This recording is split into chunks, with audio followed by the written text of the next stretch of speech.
his appearance before the committee today.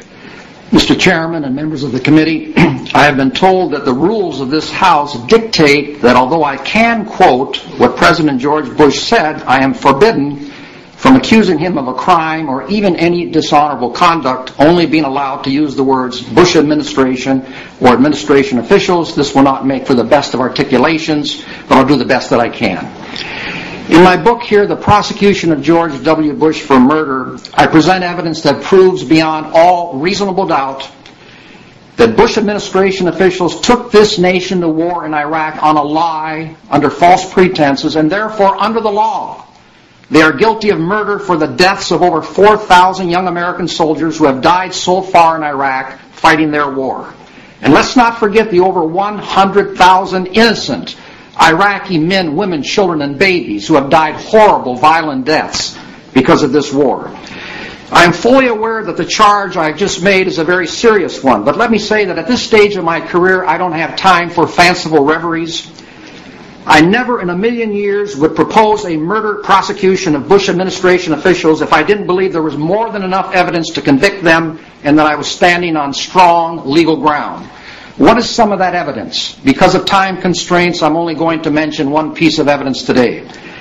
I have documentary evidence that when George Bush told the nation on the evening of October 7, 2002, that Saddam Hussein was an imminent threat to the security of this country, he was telling millions of unsuspecting Americans the exact opposite of what his own CIA had told administration officials just 6 days earlier in a classified report on October the 1st, that Hussein was not an imminent threat. But it gets worse. On October the 4th, the Bush administration put out an unclassified summary version of the classified report so they could give it to Congress and the American people. And this unclassified version came to be known as the White Paper. And in this White Paper, which I have in front of me, the conclusion of U.S. intelligence that Saddam Hussein was not an imminent threat to the security of this country was completely deleted. Every single one of these all-important words was taken out. So Congress and the American people never saw any of this.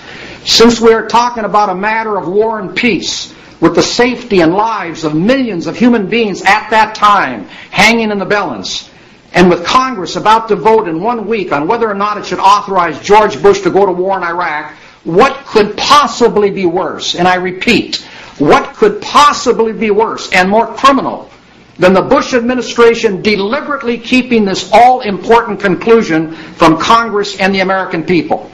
The terrible reality is that the Bush administration has gotten away with thousands upon thousands of murders. And we, America, the American people, cannot let them do this. During the